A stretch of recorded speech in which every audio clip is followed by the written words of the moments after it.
Hey guys, hope all is well. Hope you all are having a lovely Sunday. Shout out to my subscribers. I see you and I appreciate you. So I'm now realizing that I did not elaborate on Rasheem Carter's video the way that I should have. I am sorry. I apologize. And this is why I'm here today to elaborate more. Okay. So we're going back to October 1st when Rasheem's shift was over. He actually got a ride from coworkers into Taylorsville, and that's how he ended up near the Junior's Food Mart. So at this point, he's trying to get a ride to Laurel, to the Super 8. He's asking people for a ride, but they're just like, yeah, no. So Rasheem calls his mom, and he tells her about him being stranded. There's white men in trucks, and they're, screaming the racial slurs. He goes into Family Dollar, still on the phone with his mother, and at some point, the employee answers the phone, which I'm assuming is a store phone, and says, yes, he's in here. So Rasheem finds that strange, as he should. He leaves, okay? This is when his mom is like, you know what? Go to the police station. He goes in there, he explains everything that's going on, no help.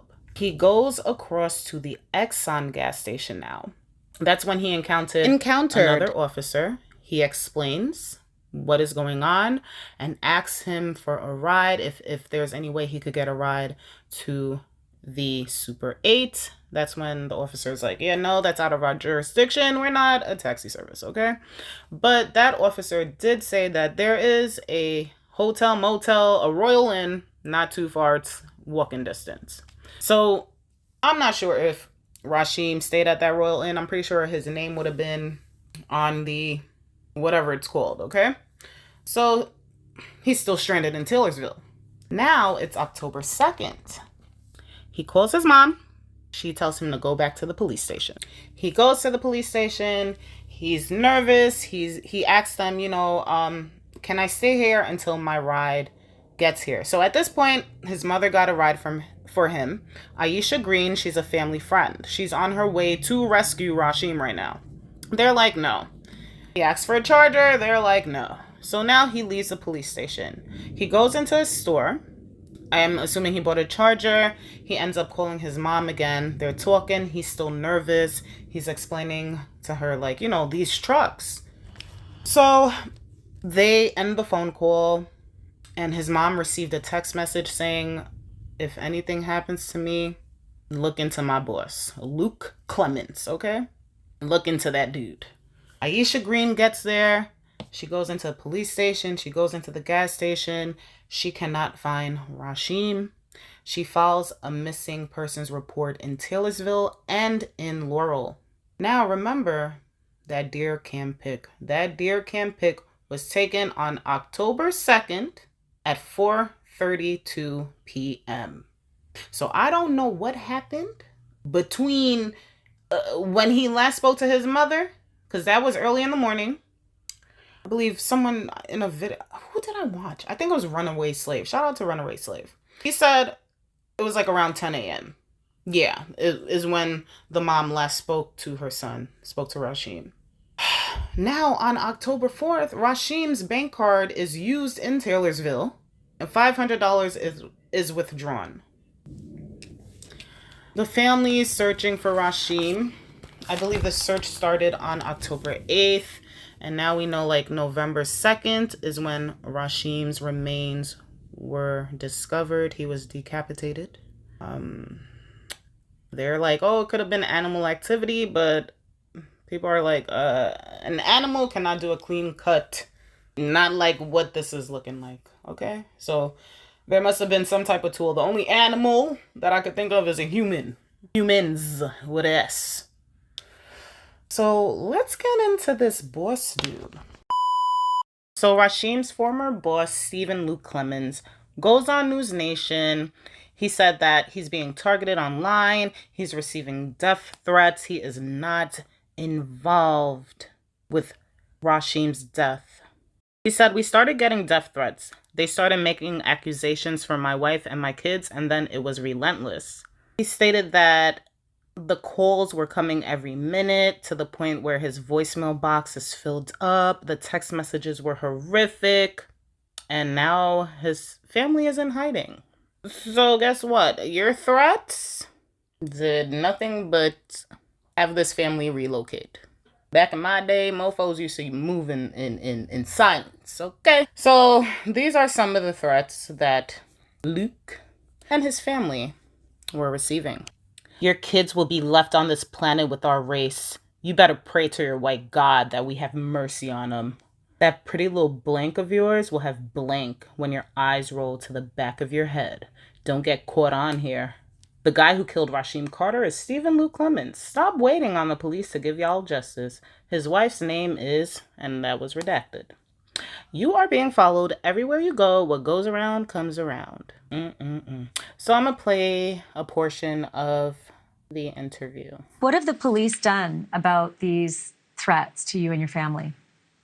We've made contact with all the local law enforcement, the sheriffs and all in our county, and they're aware of everything that's going on. They've been very supportive. I've definitely had a lot of support from the local law enforcement.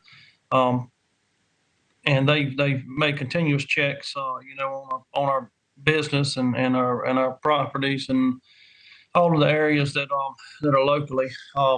And they've also they've been very supportive as to talking to me and just checking on me and just making sure that everything was okay. It's just been it's really, I mean, it's unfortunate, and we, I want to find out what happened to Rasheem, and I want to help any way we can, and we have, we've made every effort to address any of these accusations that have been made, and it's just unfortunate that that it's just been a rough time. But I do want to mention, Mark O'Mara, there's a collection of evidence that you've put together in terms of looking at everywhere that your client was, where Luke was while Rasheem was seen on a deer cam, and text messaging between Luke and his employee, Rasheem, and a lie detector test as well that I know you've said Luke has taken and passed. My question is, why do you think that Rasheem's family wrote this? They said that there was a text that well, she hasn't shown it, but she says that she has a text from her son saying, "Me and the owner of this company are not seeing eye to eye, Mama. If anything happens to me, he's responsible for it." What do you make of this coming from Rasheem Carter's family? Sure. Well, first, we haven't seen it. I want to. I've asked for it. I'm hoping it's going to come. I believe and hope that law enforcement does have it.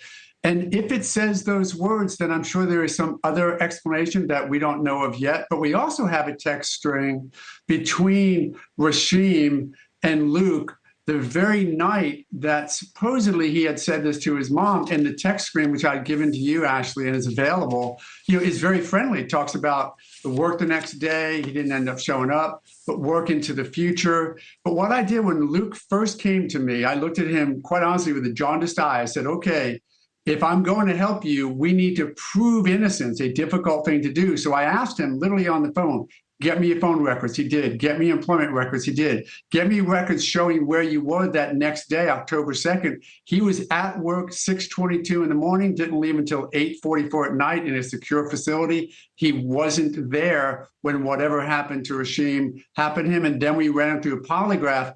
Did you know anything about Rasheem's passing? No. Did you harm him in any way? No. Did you have anything to do with it or any knowledge of it? No. The problem with it is that even if Miss Tiffany, Rasheem's mom, didn't intend this horrible tidal wave of violence, it's there because in the internet, one little thing is taken as the truth and it can blow up and hurt people. And that's the concern we have right now. So basically, Rasheem's former boss provided his own proof, his own evidence, and found himself innocent. That's what I got out of it. He took a polygraph test, passed. Notice how they asked Luke Clemens, has your family received help from the local law enforcement? And he's like, yeah. They check in on us. They go up to the job site. Boots on the ground for the Clemens family, right? Meanwhile, Rasheem, please help. Nope. Can I wait here for shelter? No. Can I have a charger? No. Oh, okay. So the lawyer's over here talking about, yeah, you know, they text each other that day. And it was friendly, discussing work. Who's not gonna have a friendly text with their boss? What? About work? Hello? What are you gonna say? Fuck you? That's how you're getting paid through this person. Make it make sense. Did they always text each other? And then the lawyer has the nerve to be like, oh yeah, Rasheem had work the next day, but he didn't show up. I wonder why. Did Mr. Clemens call Rasheem or text him? Because, you know, they text each other. Did he text him to check up on him? Nah, I didn't hear the lawyer say that. Did he call him? Rasheem, you know, you had a shift at so-and-so time. Are you coming into work today? Make sure you call me back. Blase, blase. I didn't hear that. Maybe I'm missing something. Child. Y'all, I can't. I'm out of here. Like I said, justice for Rasheem Carter. My condolences are going out to his family, his friends, and his loved ones. And I'm gonna catch you in another video.